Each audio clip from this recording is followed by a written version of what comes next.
let it go for about another 30 seconds and then start introducing. Right now, it's showing 0 people watching, so we'll just wait another minute here. Looks like a couple people are tuned in. Folks, we're just giving everybody a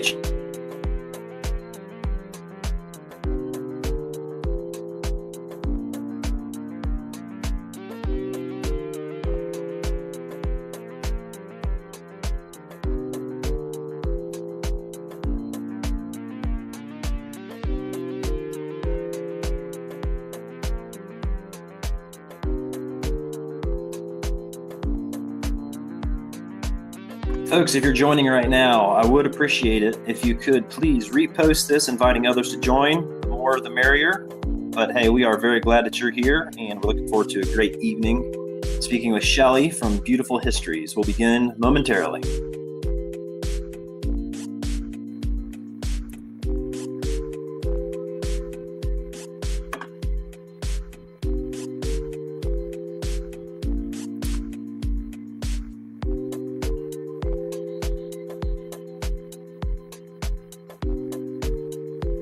We're just about to begin, folks. Welcome, everybody. Glad that you could join us this Monday evening, February. We are almost spring in the Northern Hemisphere. I hope you're excited. I know I am. All right. Welcome, everybody. Thanks for joining us again. We have a wonderful special guest tonight. We'll be talking about St. Mark's in Venice, very timely as the carnival is going on right now. So, like I said, before we begin, I would like to ask you all, first of all, let us know if you're watching. Last week, we had a little problem with the commenting. So I just want to explain the commenting really soon. And I'm going to get a little ticker to go across the bottom of the screen to show you. If you want to leave us a comment, which I would love it, let us know if you're watching, because we can't see who's watching right now. So please say hello, let us know you're watching, and let us know if you've been to Venice before. But you have to click on the video. And then on the video itself, there will be a live chat at the bottom if you're on a phone. If you're on a laptop or a desktop, it'll be over to the right-hand side. That's where you can comment. So you don't want to comment on the post. You need to click into the video and then comment on the bottom if you're on a phone, or to the right if you're on a laptop or computer. All right, so welcome, everybody. Our guest tonight, like I said, is Shelley. She joined us last week. And Shelley, thanks for joining us. It's a treat to have you. I want to tell a little bit about your background just so people know you a little better. Shelley has a Bachelor in Histories and a Master's in European History. And she has been to Venice so many times, she has lost count. So tonight is like having our very own tour guide. People, you would pay big bucks for this if you were there. So bookmark this. If you're headed to Venice anytime soon, you can refer back to it. So Shelley, you want to tell us a little bit about your channel, and then we'll dive in? Okay, sure. Can you hear me okay? Absolutely. Yep. Yeah. So what I do is I really like to look at the details and really stop and contemplate beautiful things. And what I really enjoy doing is helping travelers to kind of know before they go, so they will have some context and some understanding of what they see when they get there. Because we've all been to beautiful places and seen beautiful things, and right. It's just a blur because we really don't comprehend what we're seeing. We don't know the story. We don't know how to necessarily read the architecture or the artwork. So that's kind of what I do. I was blessed to have a mom who was an artist. So I grew up around art and artists and talking about art and learning how to look at art. And so I've combined that with my love of history and travel. So that's what my travel channel is about, just in kind of small, painless bites, hopefully. And so tonight we're just going to kind of take an exterior tour of St. Mark's Basilica. So if you go to Venice, you may not have time to go inside for the inside tour, but there is plenty to see on the outside that's really interesting. So we're just going to basically read the exterior, the story that's told on the exterior of St. Mark's. And I think, and if I can add to that, Shelley, she's 100% right, folks. If when you go on these European vacations or whatever, if you've ever done this, it's like drinking from a fire hose. You see so much, and your people are telling you all this and that, and there's so much. Everywhere you look, there's a detail, and you really will miss so much if you don't go knowing what you're looking at. And Shelley's channel on X is fabulous for preparing you for that. So her link to her channel is in the post for this video. So please give her a follow, after the show tonight. But you ready to dive in? Yeah, and I All hope right. I hope some of our friends are here. I wish we could see everyone's faces, but no. But yeah, I think I will try to approach this from two perspectives. One, kind of from just the intellectual curiosity approach, and two, from the traveler's perspective. So hopefully there'll be a little something for everyone. But St. Mark's Basilica. And Shelley, yeah.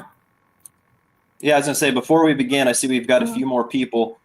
People, let us know if you're watching.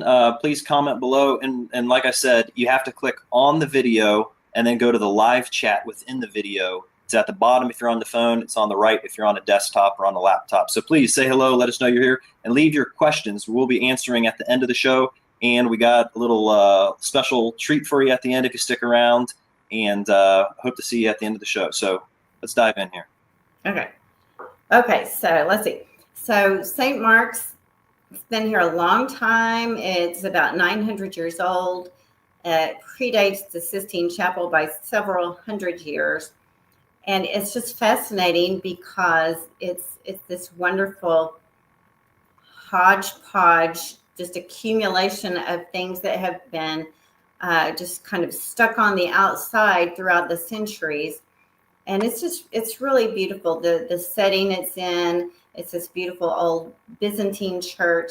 And because I love these things, I can just talk and talk and talk. So I don't want to wear you out. So David, maybe we could have a code word. Like if I'm rambling on too much about something, my sister, her family, they have a code word, apricot. So if you're at a function and you're about to really step in it, or, I got to get out of here. You say apricot. So you can yell apricot, or someone can type apricot. But anyway. Sounds good. Okay. But one thing I like about Venice as a historian is the Venetians resisted change and they loved tradition. And also because Venice was never really attacked on their home ground, things are still intact. They haven't been bombed like cities from World War II. They haven't had any awful urban renewal projects. So it looks very much the same. So this is a painting from 1700 or the 1700s by Canaletto.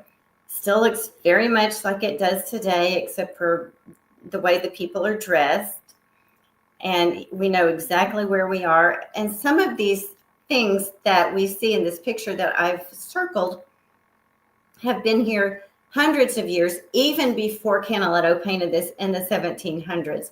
So, for example, the two columns, the column with the Lion of St. Mark and the column of St. Theodore, they've been there since 1172, and they were already ancient before they came in 1172. The Pietro del Bondo has been where it's been there since about 1258. It was already very old before it got here. And then the head of the Emperor Justinian, which we can't see here, but I'm going to talk about, has been here since about 1204, and it was already quite old. So it's just, to me, that's fascinating that we can just walk past these things that have been sitting there out in the open that ought to be in a museum behind glass and with lasers that are just there, and they've just always been there. I love spaces like this, walking there and just thinking, it's like a time machine. You go back in time, walking in the same footsteps of millions of people before you, and just like sharing something in common with them. It's incredible. Yeah. Napoleon, Antonio Vivaldi, Charles Dickens, all these people who have spent time in this piazza. Yep. So the Pietro del Bondo is the short, squatty column of porphyry. And if you've been to Venice, you've walked right past it. You may not have even noticed it, but it's also called the Proclamation Stone, and it's where sometimes sentences against traitors would be read out. It was often a place where a traitor's severed head would be, and just right under the head of Justinian. And Wow. I think they did that. The last reference of them actually putting a head there was 1611. So it was used like that for a long time. So It's funny, these public spaces like this are pretty graphic and gory. I mean, you talked last week about the columns of justice, that they would string up executed people there, and now they're laying heads on this little column here. It was a real world back then, wasn't it? It wasn't. That was the Middle Ages. Yeah. Yeah. Amazing. Okay, so we'll start our tour on the south side, and there is a decorative scheme. There is a bit of organization to the decorative cycle on the basilica, even though it seems so random, and it's just got all this random stuff stuck to it. But we'll start on the south side. But one way I like to think about St. Mark's is like maybe if you had a bulletin board when you were a teenager, or but yeah, like say a bulletin board where you would put concert tickets or awards, just things you wanted to remember. So St. Mark's is kind of like the bulletin board of Venice, or you can think of it as like a magpie's nest, these birds that just accumulate random things and bring them to their nest. So that's what makes it fun. Let me ask you this. So this looks so different than other churches in Europe, okay? And you've called it Byzantine. What does Byzantine mean, and why does it look so different? Okay, well, it's not purely Byzantine. The Venetians were never slaves to theory, so they kind of did their own things. But Byzantine is the closest description, and it was kind of modeled after the Church of the Apostles in Constantinople, which had the domes and the golden mosaics, and so the round domes like that look very Byzantine. The interior for sure. So Byzantine is the Eastern Empire after the split of the Roman Empire. It's the Eastern Empire based in Constantinople, and it's kind of got that Middle Eastern flavor to it.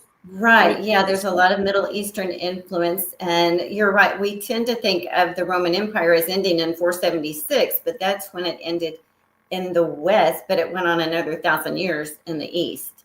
So that's where Venice's original orientation was. They looked eastward for their inspiration for their first several hundred years.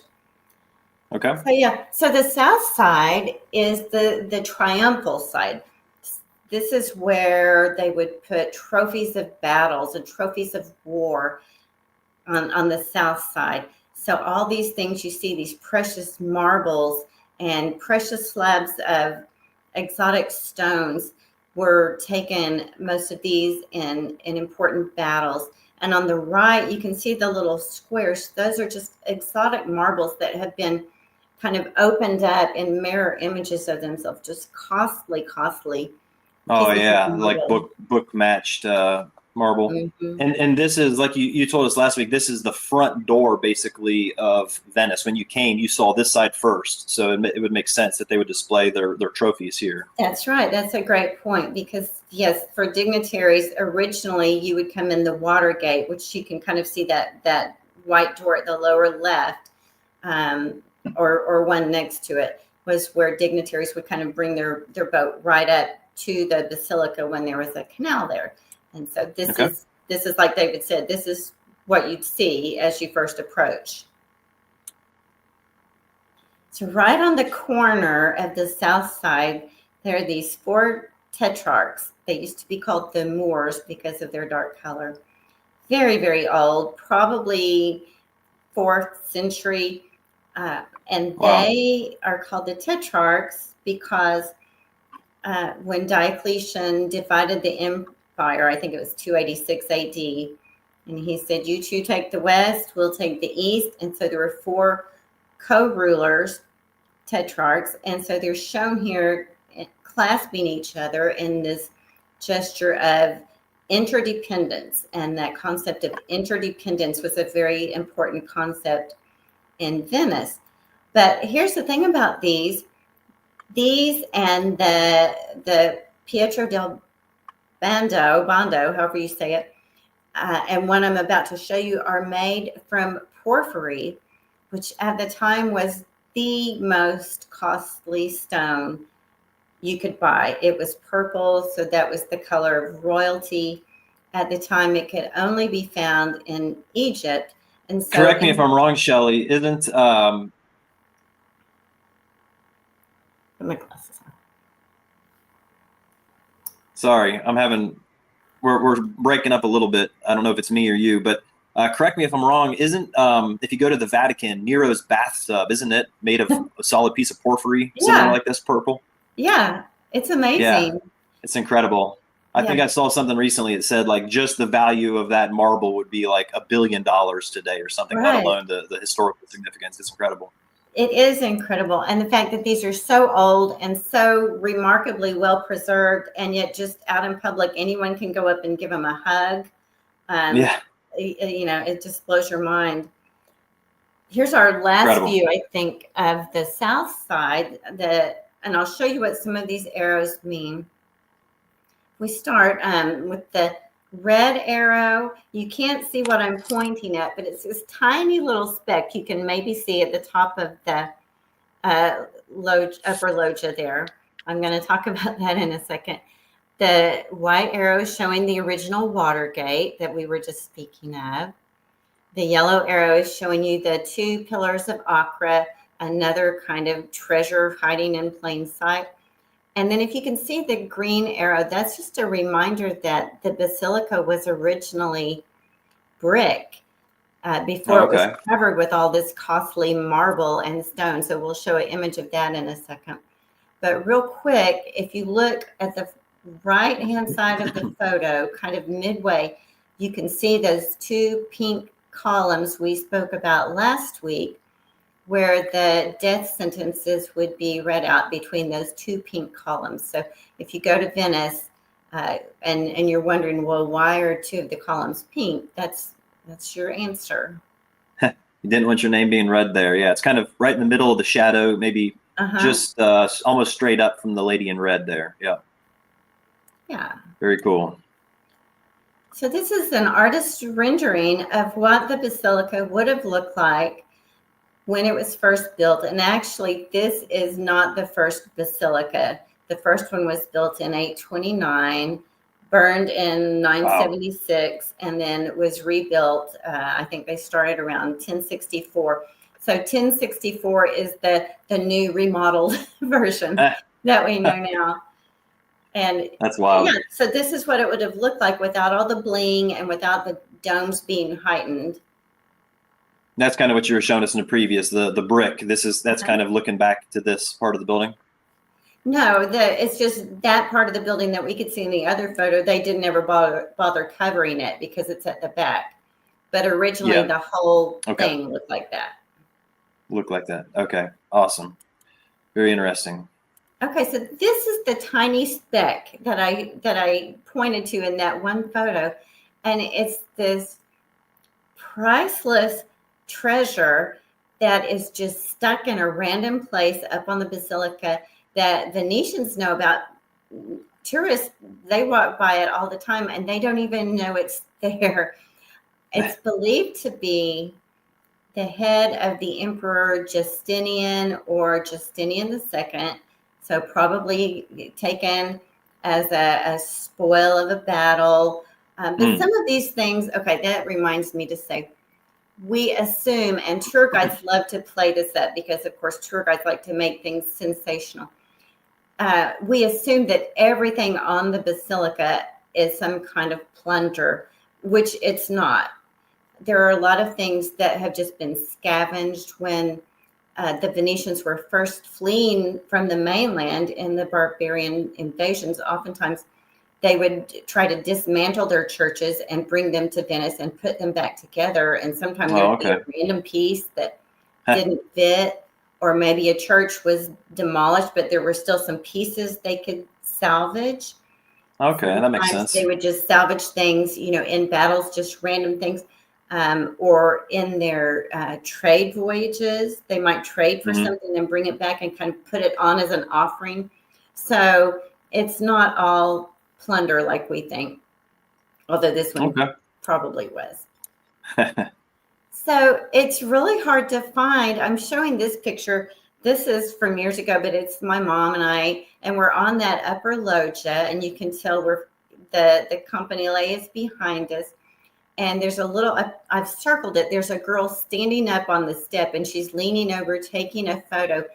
And the head of Justinian is right under her, but she can't see it because he is on the outside of the railing and he's facing outward. So people can stand right next to him and not even know he's there. So here he is from behind. I don't know how someone got this photograph of the back of his head, because I've tried and I couldn't get through there. But that's a great picture.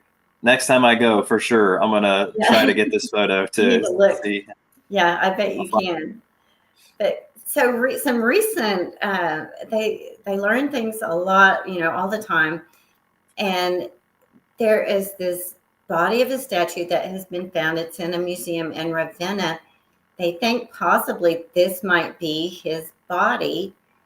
And if it is, this body is believed to be one of the sons of the Emperor Constantine, which would make the head of Justinian even older than we believe it is now. So that's incredible. Yeah, you'd think they'd be able to match up the marble, or some sort of fracture line or something, or veins in the marble to confirm. I hope they do that sometime. And they may have. Yeah, I don't know for sure. Very cool. Hey, so again, if I can interrupt real fast. Sure. Folks, I see more of you have joined us. Please let us know if you're watching. Say hello. Drop us a comment below. Drop us a question below. We will be taking questions. If they're timely, we'll bring them up right now. And if not, we'll save them for the end. But to do so, click on the video. Don't comment on the post. Click on the video. Comment at the bottom of the video. There'll be like a live chat section on your phone, or if you're on a desktop or laptop, it'll be on the right-hand side. So leave us your comments below. All right, sorry. Shelly, continue on, please. Okay, and I like how you have the instructions running across the bottom too. Good idea. Right, yep. Okay, so we're still on the south side. You can see the little tetrarchs at the very right of the picture, but these in the center are the famous pillars of Acre, which have been standing there for hundreds and hundreds of years and were ancient before they arrived, and yet we just walk right past them. Nobody notices them.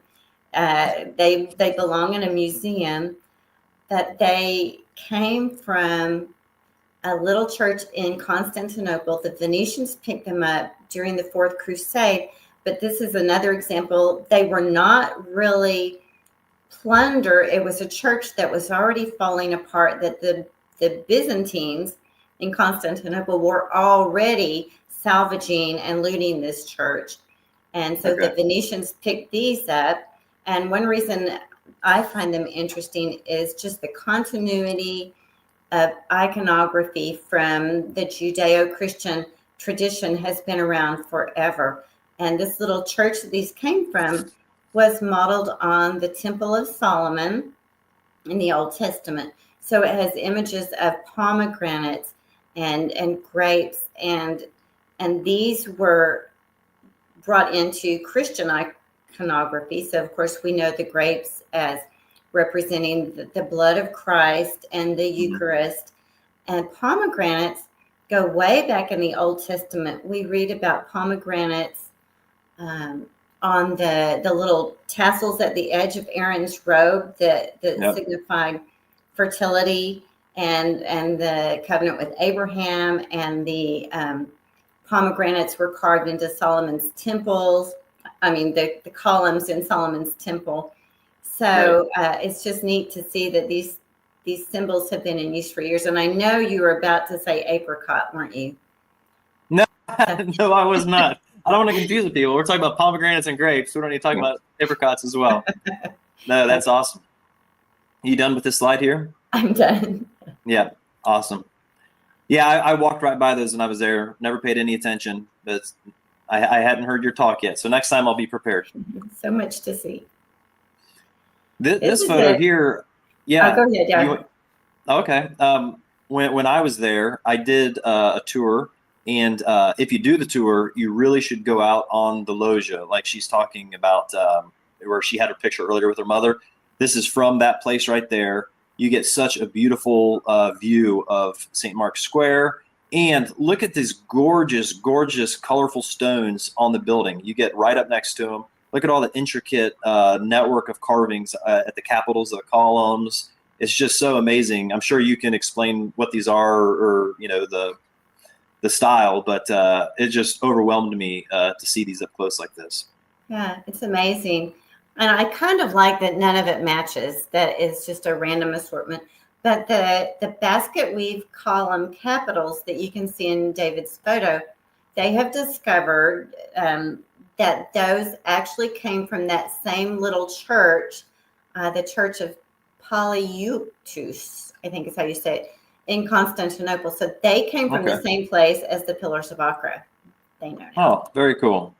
Yeah. Nice. And since David mentioned the tour of the Basilica, I would say to try to get the skip the line tour and try 100%. to go late in the day. Like if you can stay out of St. Mark's Square until about at least 3:45, 4 o'clock, it'll be a lot less crowded. If you want to just go see the exterior, early morning is nice, but a good time for the Basilica tour is late in the afternoon. And also you'll have the sun kind of coming in that big window from the west and make it a prettier lighting inside. Awesome.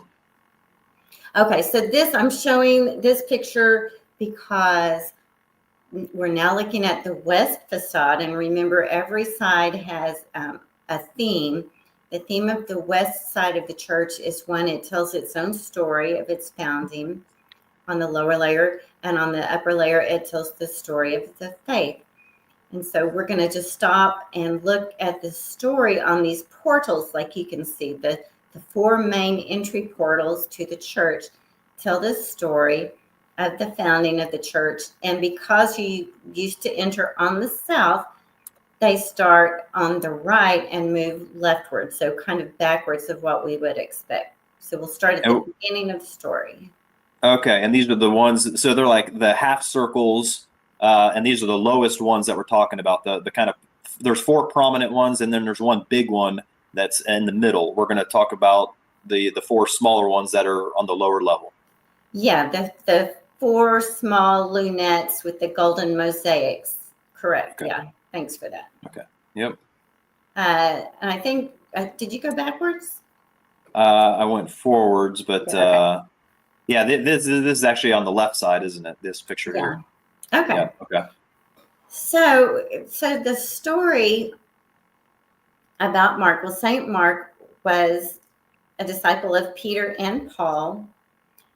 St. Mark wrote the Gospel of Mark, and it was believed that he was the apostolic missionary, the apostle who was sent to the Adriatic area and also to Alexandria. And Alexandria is where he died, where he was martyred. And at the time, Alexandria was a big, powerful city in the early Christian church. But by the 800s, Alexandria was occupied by the Muslims. And what was happening was the Muslims were destroying some sacred Christian sites and repurposing others. So as this is going on, 2 Venetian merchants happen to show up in Alexandria, and they decide to steal or liberate or rescue, however you choose to see that, the body of St. Mark. And this is a painting by Tintoretto, a famous Venetian painter, just kind of his take on the stealing of the body. And that's the story we're about to look at in these little portals. And I'm sure he was not looking this good after that much time, right? So. I don't think so, no. So this is the first door. This is kind of just to give you some context, and then we're going to zoom in and get a little closer. So this is the first part of the scene. So the two Venetian merchants, they end up in Alexandria in 828, and they are going to try to steal the body of St. Mark. And so the monk or the guardian at first was a little hesitant because he was afraid he would get in trouble if he let the body go. So the solution was that there was also the body of St. Claudia nearby. So the Venetians say, well, just put Claudia there where Mark was. No one will know. So the Venetians take the body of St. Mark and they hightail it through Alexandria to get back to their boat. And maybe the Muslim officials knew something was up, or maybe it was just customary for them to search all outgoing vessels. So the Venetians had, knowing that the customs officials would be Muslim, had hidden the I body in a basket of pork and cabbage. Pork because Muslims were forbidden to even touch pork, and then cabbage because it was smelly. And so here you can see the Muslim official, he's holding his nose. And poor Mark is stuffed in the basket. And then if we take a closer look in the next slide, I like this detail. I love the Venetians. The Venetian guy in the green, he's like, trust me, there's nothing to see here. It's just Come on, it's just Would I lie to you? Would I stick a body in pork? I love the guy holding his nose, and then I'm gonna go back. The guy with the green cape. He's like, it's pork. Yeah, keep it away. Yeah, I love it. So they get the body out of out of Alexandria. So now here's the second doorway, and this is go back. Sorry. There we are. So this is the arrival of St. Mark's body in Venice. And if we were a little closer, we could maybe see it better, but you can't really see Mark's body. And I remember the first time I saw this, I was looking, where the heck is the body? And so I went and looked it up. And what they did supposedly was to protect the body. And just in case they got stopped, they had rolled it up in a sail and hoisted it at the mast. So Mark is up and hoisted in the sail, wrapped up in the sail there. That's why everyone's kind of looking up. Yeah, that is awesome. You can kind of see his the sheep rolled up in there. Yeah. He was stuffed in cabbage and pork and then rolled up in a sail. He had quite a journey to get here. Yeah. Oh, and so the first two mosaics we just looked at were from 1660.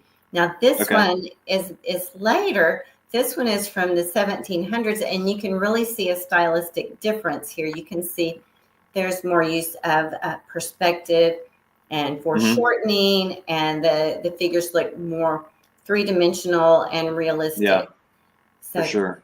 This is when the Doge and the Dogeressa and the Signoria, they come out to officially welcome Mark's body to Venice. Awesome. And the Doge being the guy, he's got the little cone on the back of his hat, right? Yeah, he's got his corno. Right. Yep. Okay. And this is the most famous of the four portals. This is the portal of Santa Lipio. This is the only of these mosaics that's original to the basilica. So this is from the 1200s. Wow. And it's just gorgeous. It's a very intricate design. And this shows the basilica, how it looked in 1260. So we can see it looks a lot like it does today. We can see the four horses. But what's missing are the mosaics over these doorways, obviously, and some of the upper mosaics. But other than that, it still looks very much like it still does today. And the word, go back just a sec. Okay. Yep. The words across the top, I'm always curious about what do these things say. So the words say, in effect, something like, we have honored St. Mark's body with hymns and prayers in hopes that he will protect the Venetian people. So it's a little longer than that, but that's a rough summary of what those words say. Okay. Nice. And this is a painting from 96 by Gentile Bellini that shows the basilica still looking very much like we know it today, but without some of the same mosaics. And another difference is a lot of the architectural elements at the top you can see are gilded in gold, which is no longer there. That still looks very much the same. Yeah. Awesome. Hasn't changed much. This is the Porta Sant'Alipio again, just to show you how beautiful it is.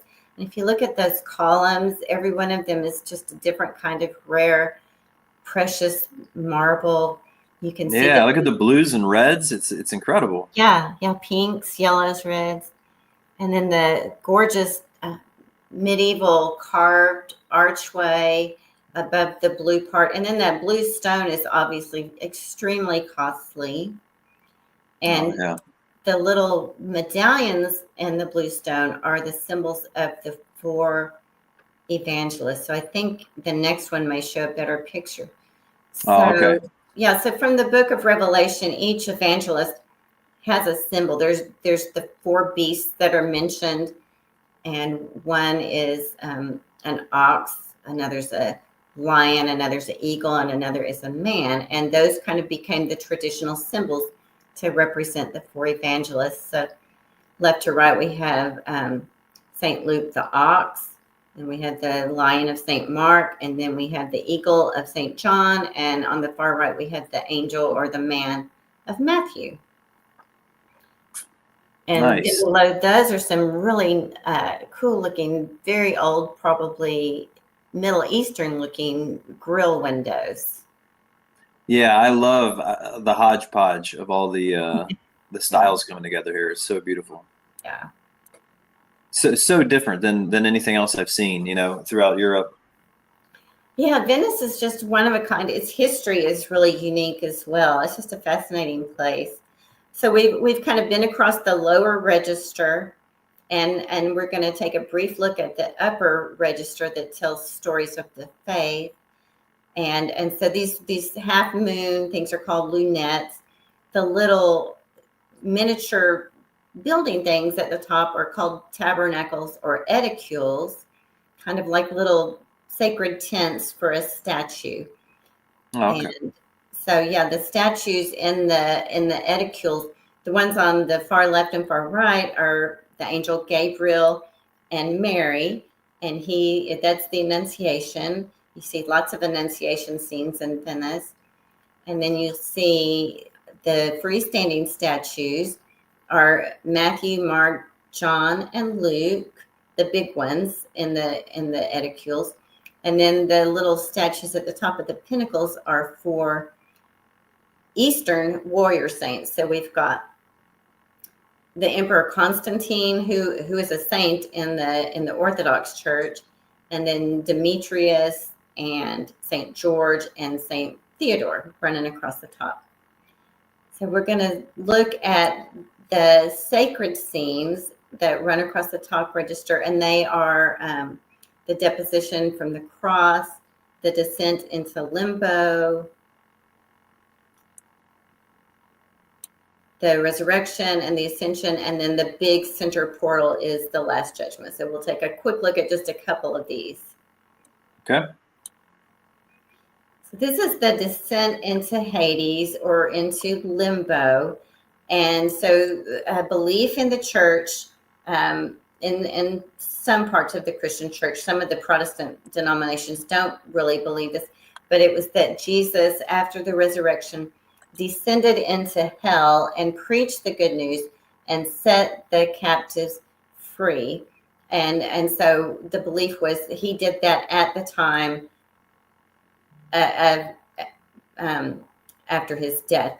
And so here we see he has descended down into hell. He has knocked down the doors of the gates of hell. and he's already liberated. We can see on his left Adam and Eve in their little fig leaf skirts. And we can see on the far left, we can see Moses. And we know it's Moses because he has his horns. That's right. Based on poor Jerome's little mistranslation in the Vulgate. The Vulgate, right? Yep. And we see Moses with his 10 commandments, and he's looking at Jesus, who is the fulfillment of the law. And then we see Jesus, and he's forcibly pulling people out of Hades, which wasn't quite the same as hell. It wasn't a place of punishment. It was like a holding place. And so he is pulling a king out, which is probably King David. And we see others praying like, me too, let me out. And behind, we can see a little demon just right behind Christ's hand, who is doing his best to keep them in there. And do we know who's behind Moses and Adam there at the cross? That's a great question.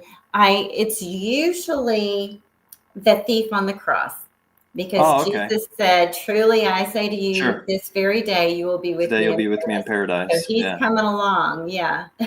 Oh, that's great, man! I can't believe I missed this when I was there. I definitely need to go back and see this in person. Yeah, and these are the words across it are really beautiful. It's like he sets me free, and he carries me out like the spoils of war, which is perfect for this church. Oh, wow. Yeah, the spoils of battle or something like that.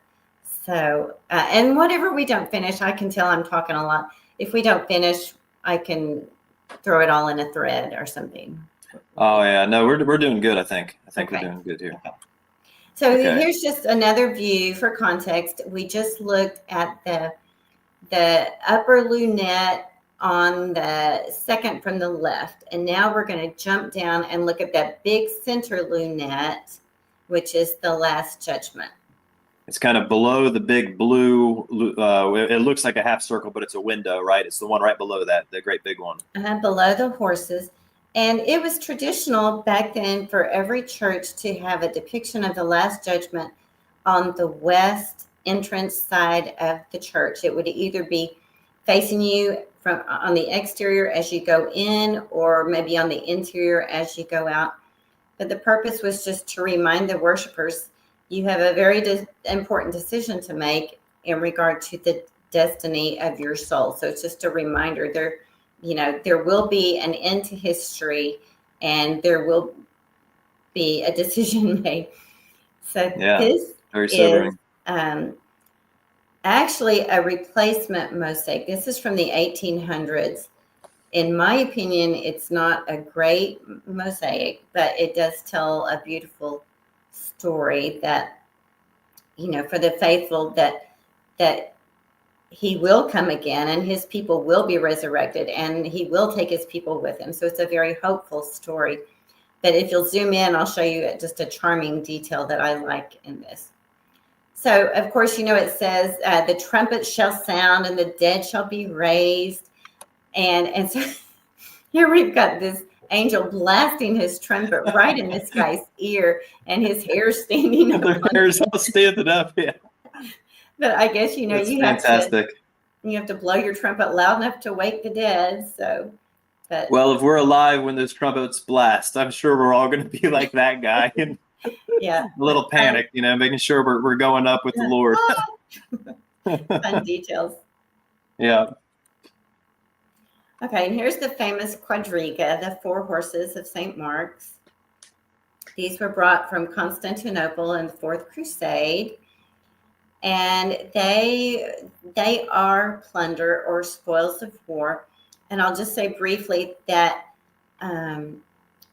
we tend to look at things of the past through our modern lens, which is okay and it's normal. But what it means is sometimes we can bring meaning into things from the past that was not originally there.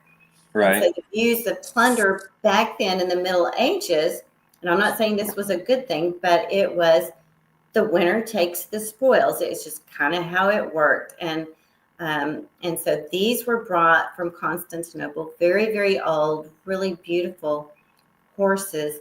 And then when Napoleon came in 1797, he looted the horses and took them to Paris.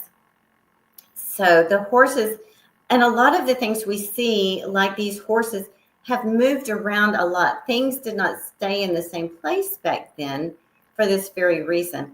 But the horses originated in classical Greece, is what most scholars believe. Rome defeats Greece, and in some battle, Rome takes them, and they end up in Rome. When Rome collapses in the west and Constantine relocates it to the east in Constantinople, they are peacefully looted and taken to Constantinople. Then in the Fourth Crusade, Venice takes them, brings them to Venice. And then Napoleon in 1797 loots them and takes them to Paris.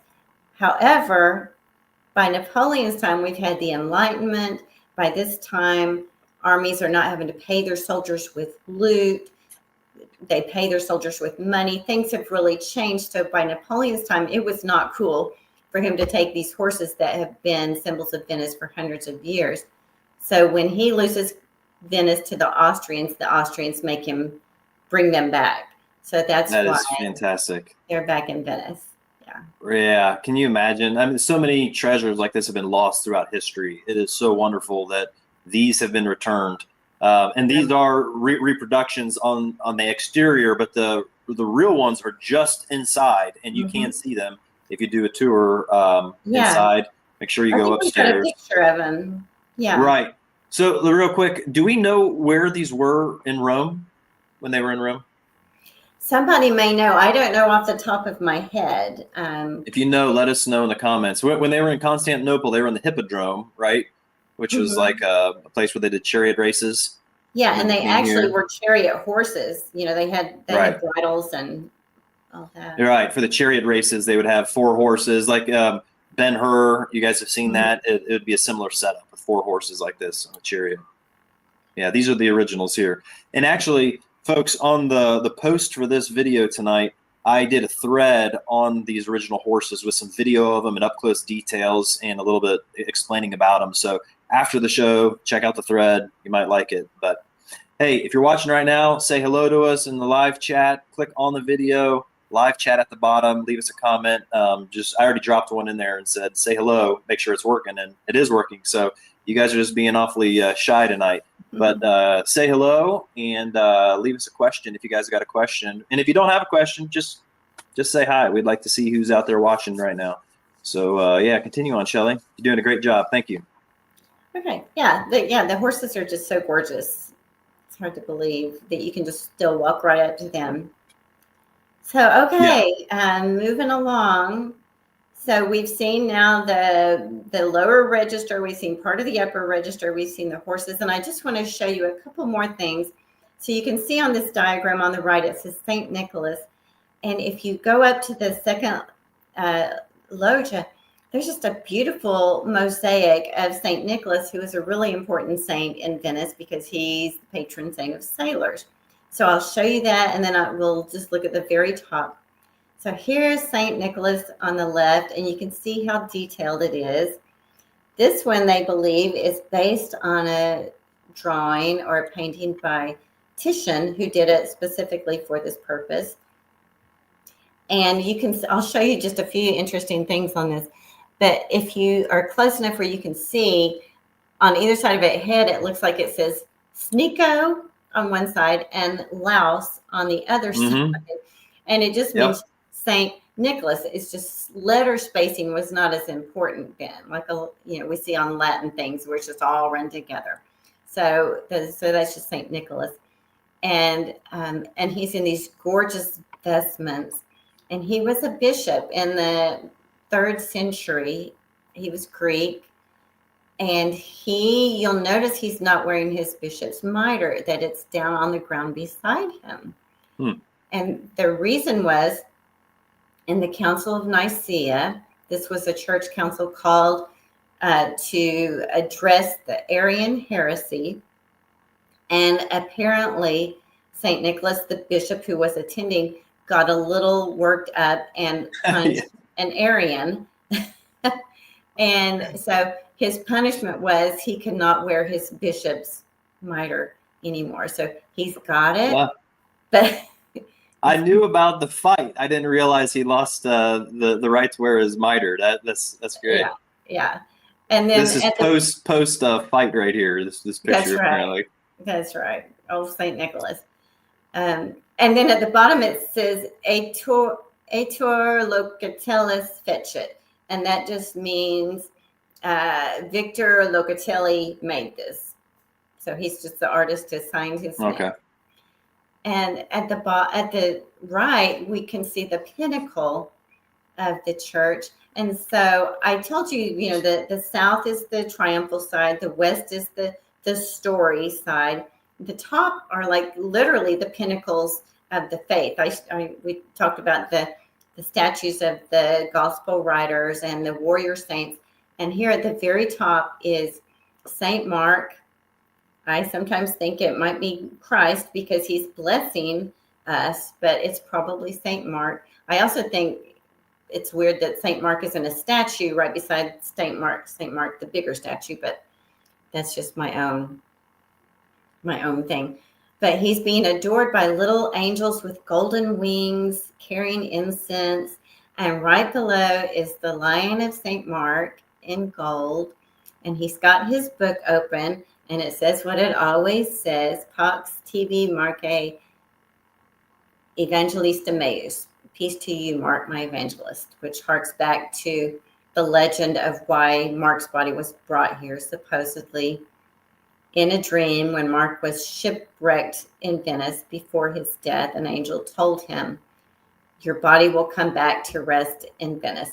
A legend that was most likely post-dating the theft of the body, but right, it's convenient. Yeah, he told us he was coming back here, I promise. Yeah. Okay, and so finally, this is the north facade. This is my favorite side of the church. It just has some really beautiful things. The north facade is the sacred side. And so this has really sacred objects brought from here, there, and everywhere. And it has this famous doorway, the Porta dei Fiori, or the doorway of the flowers, which I think is the next slide. And last week you pointed out, did you call it the Papal Palace? That is right here on this side. So I think you can almost see it. Is that the bright object there on the left side of the screen? You can see just the top right corner of the Papal Palace, or the Patriarchal Palace. Yeah. Patriarchal, yeah, there you go. So this is the Porta dei Fiori, and you can just see the gorgeous medieval carving and the precious stones. And in the middle of it is this really very charming little medieval nativity scene. So here it is, and I just love it. I love medieval sculptures. And this shows a very tired-looking Mary and Joseph with a really extra large baby Jesus. And we've got the ox and the ass looking on as per tradition. And we've got the Star of Bethlehem. We've got the grapes and the vines, again, foreshadowing Jesus' suffering and death.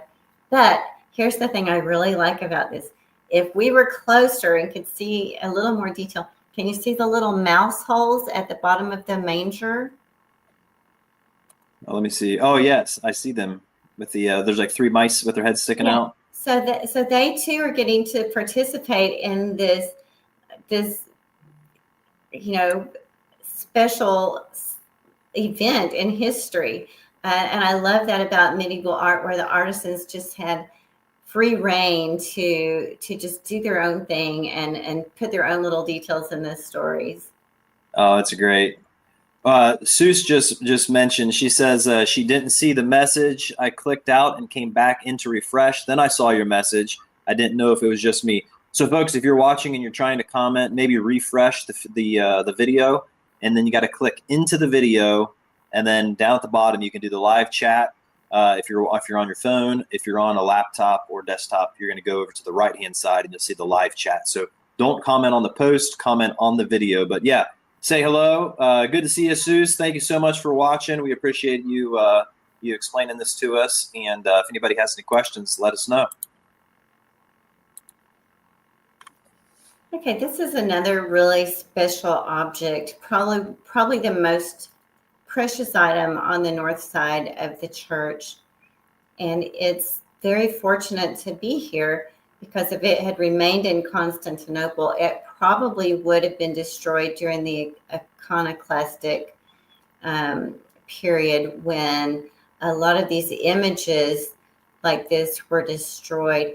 And what we see is, we see 12 sheep representing the 12 apostles, or the 12 tribes of Israel, and they're facing an empty throne. And on the throne, it's hard to see, but there is the Word of God, and above it there's a cross with the Lamb of God at the top. And during the iconoclastic movement, they did not like images of the Lamb of God like you see at the top of the throne, because I guess it was too close to maybe the golden calf. But for whatever reason, this probably would have been destroyed if it had remained in Constantinople when it fell in the 1400s.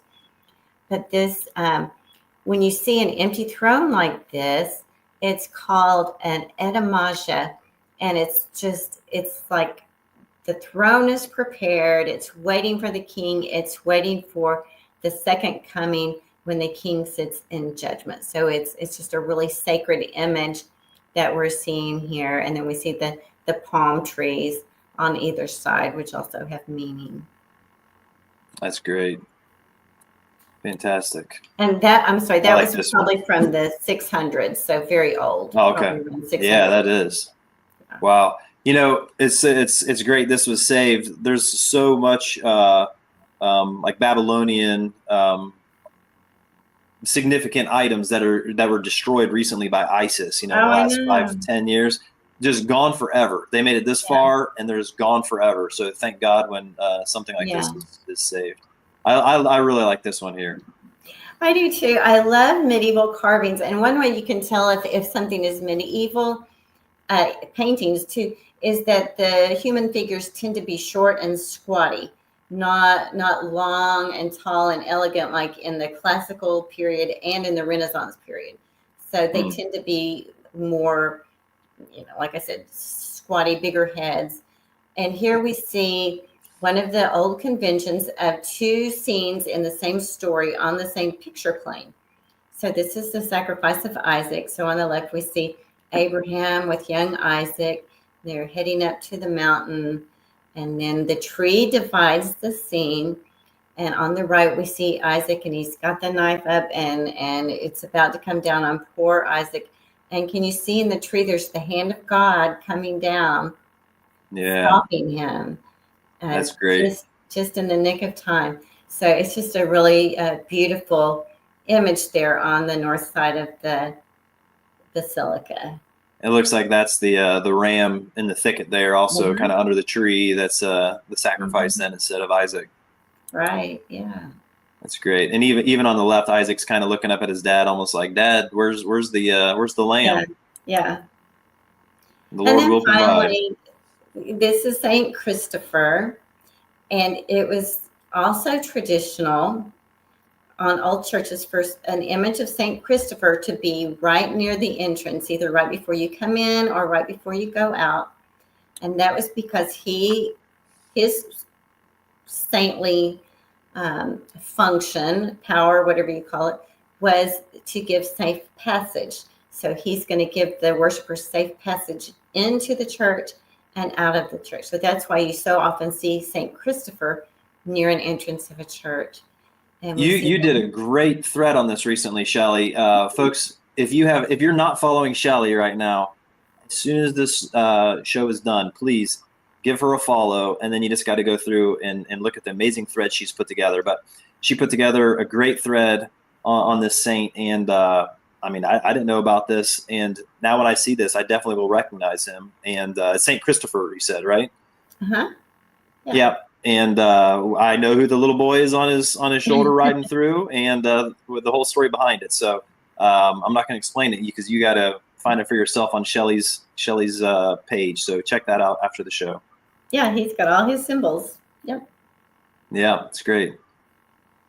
So yeah, just remember, I just love to encourage people, just slow down and look at the details. There's always so much to see. You may not know what it is when you see it, but you can take a picture on your phone and maybe look it up later. Maybe if you go to Venice, you'll remember a few of these little things. But there is a whole lot to see, even just on the outside of the basilica. Yeah.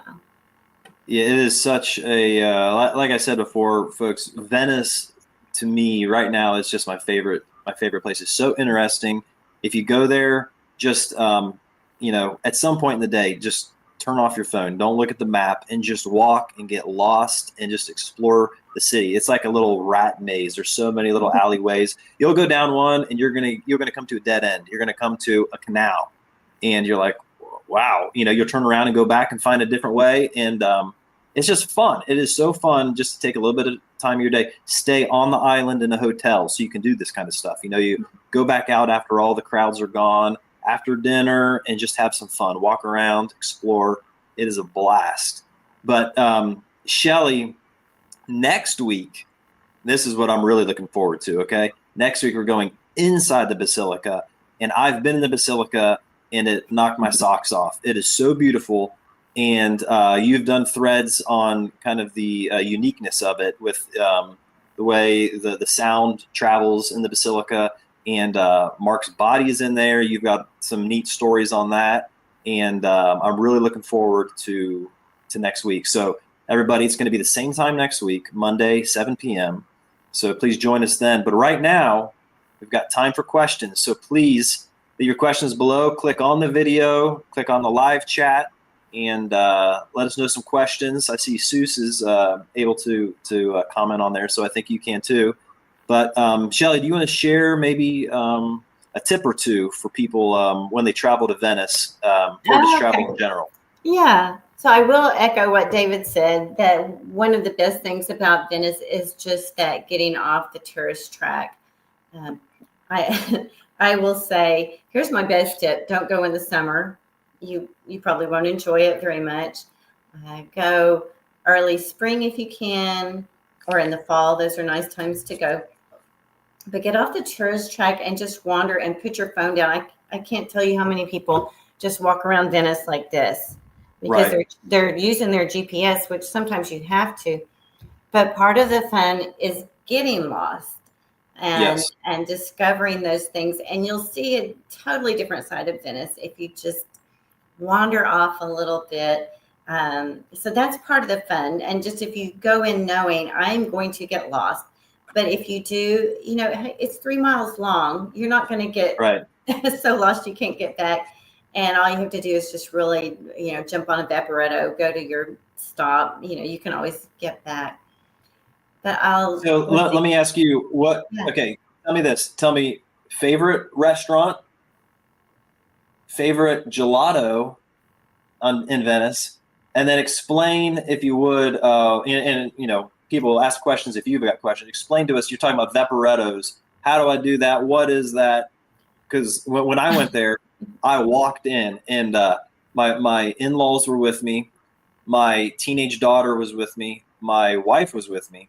And my in-laws were not able to carry their bags up the bridges. There's so many bridges in Venice. They couldn't carry them up the steps or down. And my teenage daughter had a fever the day we got there. So she could not carry her backpack or her bag. So I would pull my bag, my daughter's bag, her book bag up over the bridge, and then run back over the bridge. And I get the in-laws' bags and carry them. I did that the whole way there. And I'm trying to keep a cheery face to keep everybody happy, and excited to be at Venice. But when we left, we took a water taxi, which I think that's what you're calling a Vaporetto, maybe. And it was so easy. Maybe I'm wrong. What is a Vaporetto? The Vaporettos are kind of like the buses that run on the water. And a water taxi is an individual boat that is nice. Yeah, that's what we took when we left. Yeah. It was worth it when we left. Yes. Yeah, and those darn bridges with the stairs are killer with luggage. But I'm glad I did it. It was an experience. I will never forget hauling all those bags across Venice. But, it is tricky. I got to work out. So I will tell you, now I'm not going to tell you my favorite restaurant, because what happens in Venice, because Venice is tiny, these social influencers and people, as soon as something is mentioned, the restaurant is just overwhelmed and it's never the same again. So now I will tell people like in private if I know someone's going, but I will say what not to do for a restaurant. You don't want to go to a restaurant that has laminated menus with pictures out front. That's a tourist trap for sure. The food is not going to be as good of quality. The prices are going to be jacked up. If there is a barker in front of the restaurant, that's another sign that, if they're having to get someone out there to draw people in, that's not a great sign. Get off the tourist track. You'll enjoy it more. And you can eat really cheaply in Venice and get a really good meal.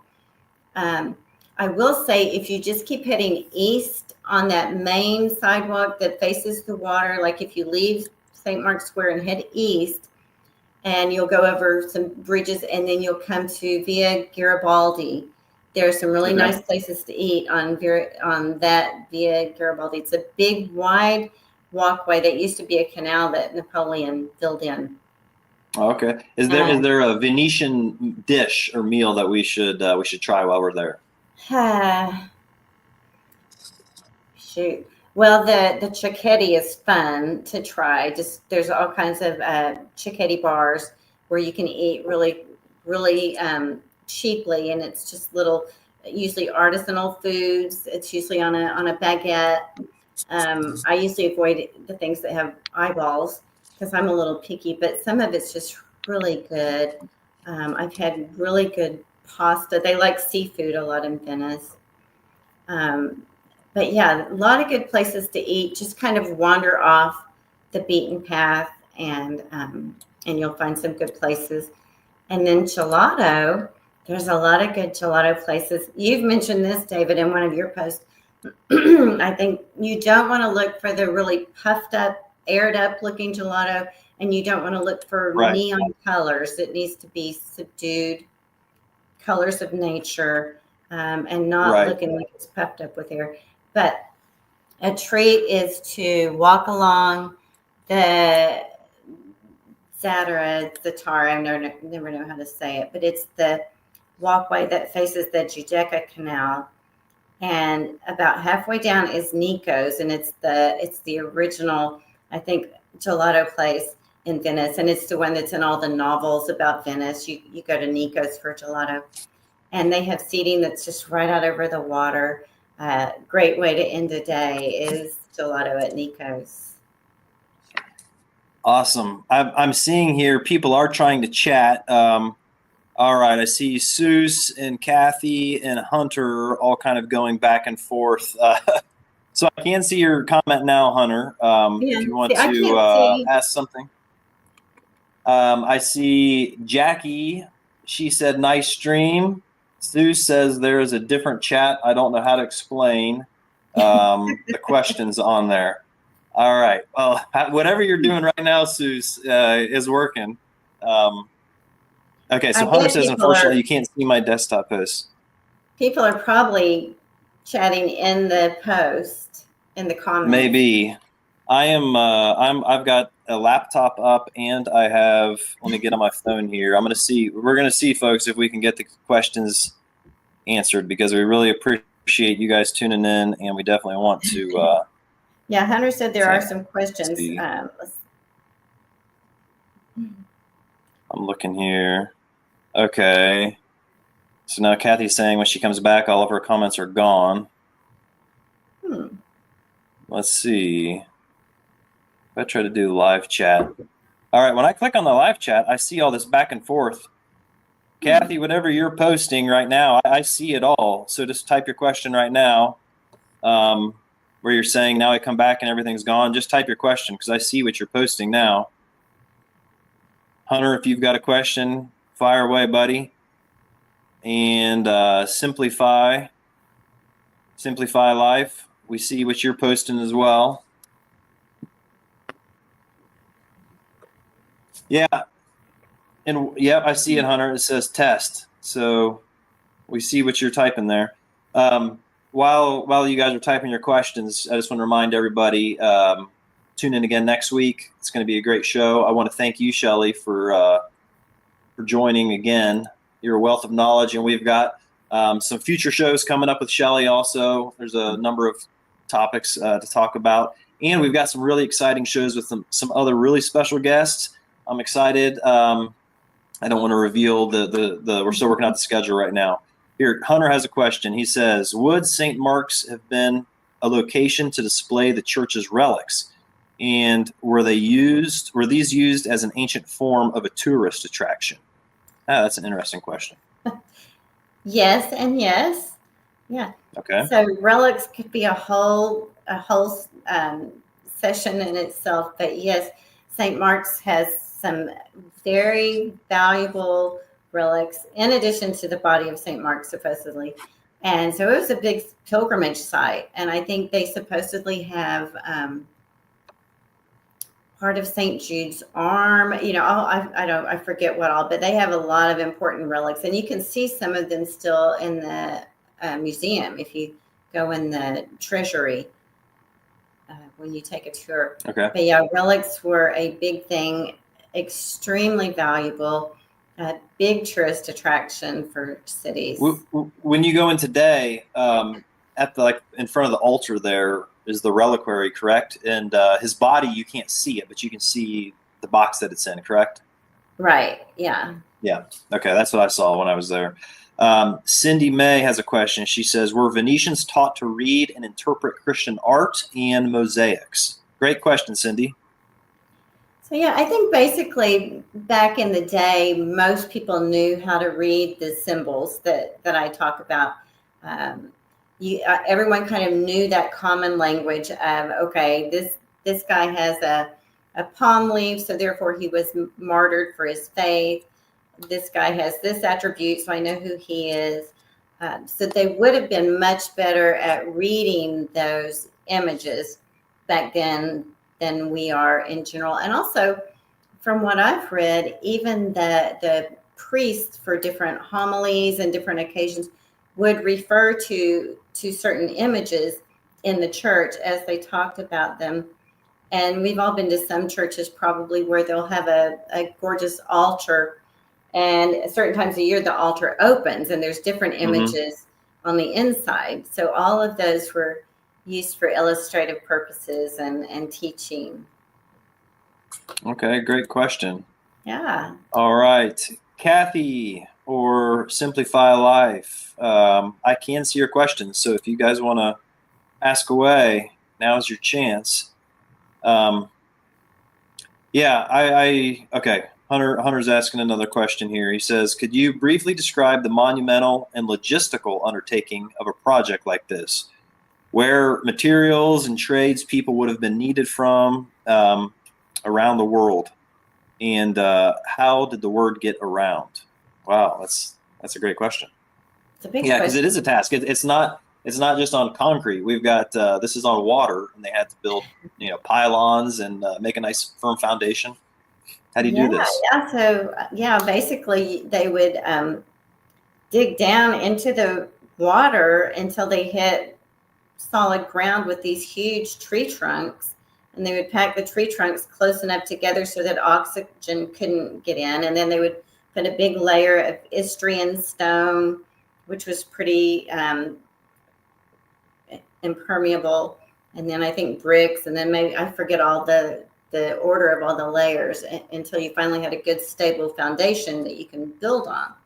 So like I said last week, when the original bell tower collapsed in 1902, they discovered that those thousands and thousands of pilings underneath the bell tower were still intact and still in good shape after 1,000 years.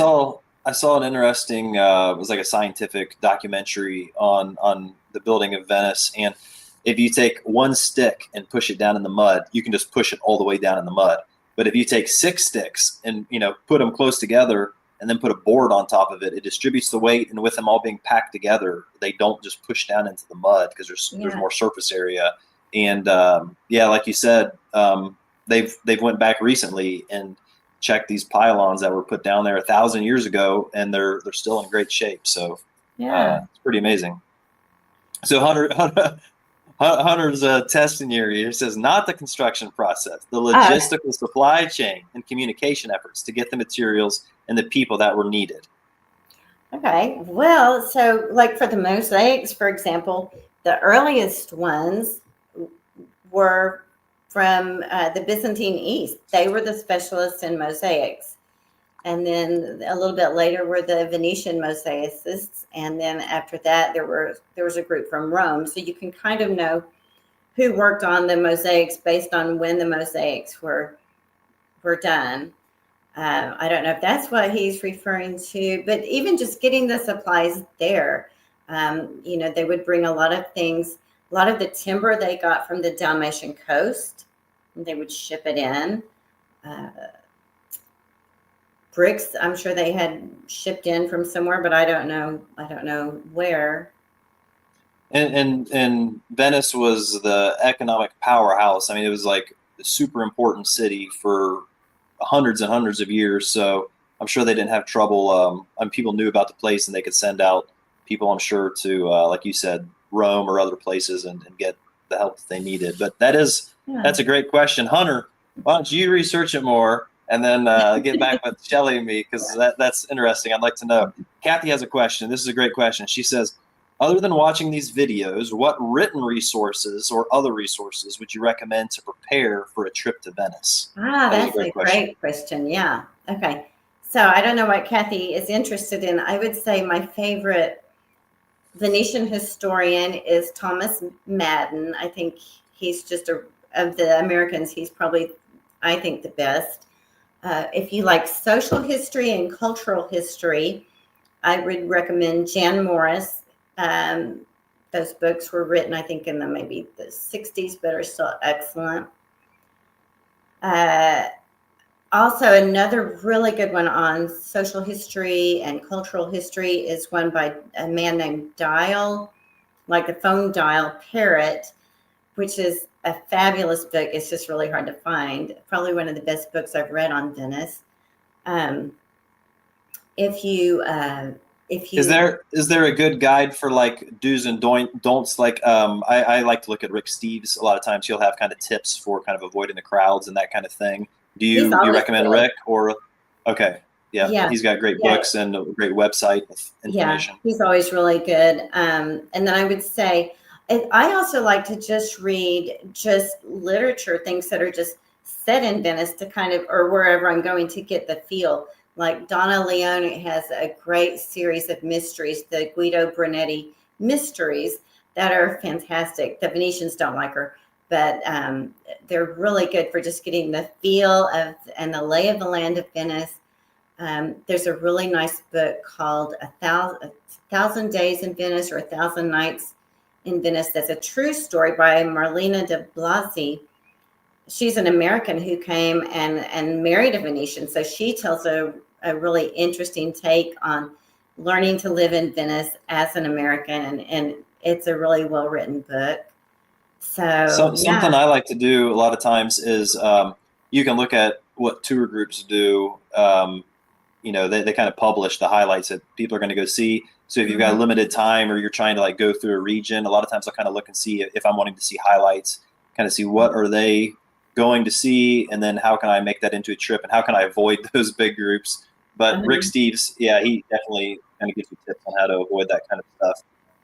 Another thing is to research, like, what are you interested in? And I use AI a lot for stuff like this. ChatGPT. Hey, I'm going to Venice. I'm interested in these things. Tell me about the history, or what are some notable things that happened in this place that I'm going to. And it can like shoot it out, and you can have a dialogue and say, okay, look, I don't care about this or that, Napoleon, whatever. And then I find out that Antonio Vivaldi lived there, and most of the music that I loved from him was written right there. And I walked right by where he lived and where he worked, and I didn't even know it because I didn't look ahead of time. So, Kathy, I would recommend that also. That's a good resource. We got some I've got a couple of Vivaldi books that are really good. I do just a little Vivaldi tour for people when I go sometime, that is short and sweet, but it's interesting. And, if you like Vivaldi, it's just kind of cool to see some of those things. He's great.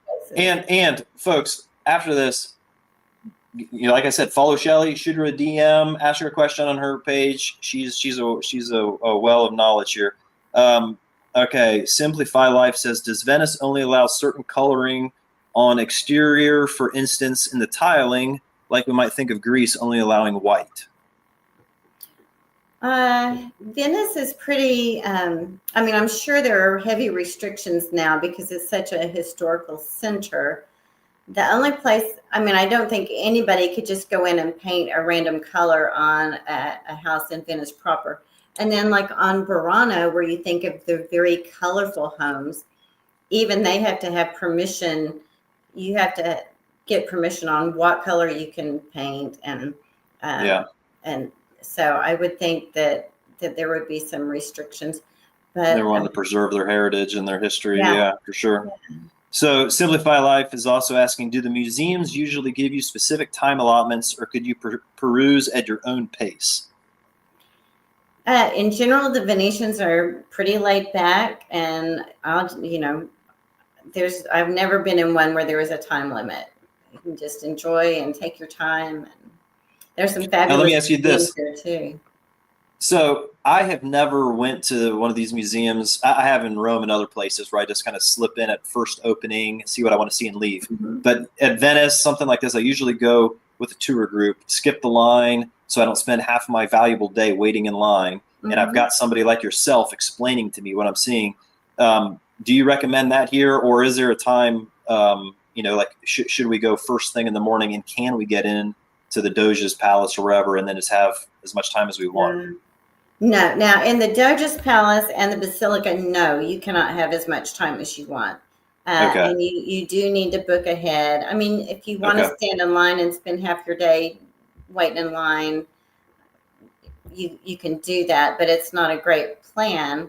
No. So definitely on those two, skip the line tickets, go as late in the day as you possibly can.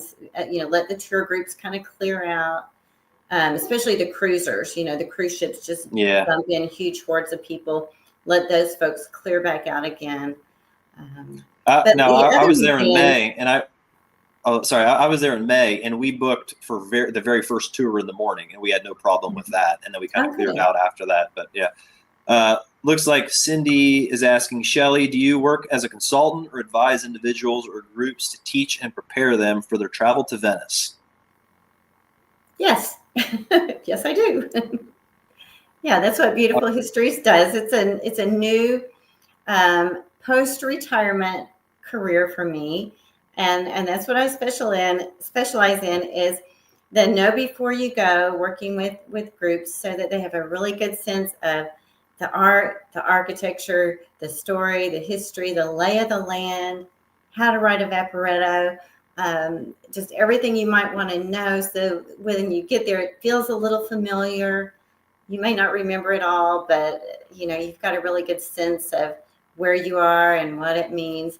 So yeah, thank you. Yeah, it can be overwhelming when you're traveling in a foreign country, especially for the first time. You get nervous and scared. And if you don't know where you're going ahead of time and how to do all the things, it can be very nerve-wracking and unenjoyable. So knowing this kind of stuff ahead of time can make your trip so much more enjoyable. I love this. Sue asks, can I take you with me? And I'm sure she's referring to you, Shelly. Yes. Sure. And if you need a bag boy, I'm available as well. There you go. We'll go, Sue, yeah. So listen, folks, you gotta follow Shelly, Shelly_BH. Her handle is in the post for this show tonight. Follow her. You can DM her. You can ask her all kinds of other questions. But we're gonna follow up next week inside St. Mark's Basilica. I think this is gonna be the best show that we've had so far. It's incredible inside. It is like at the end of Pulp Fiction when they open the suitcase and there's like gold glow on them, and they're like, oh my gosh, that's when you walk inside St. Mark's Basilica. So with that, I want to thank you, Shelly. I want to thank everybody for tuning in and for your great questions. I think we got the question thing figured out, and we will be prepared for next week. Same time, same bat time, same bat channel. And have a great night, folks. We'll see you later. Okay. Thanks. All right. Bye-bye.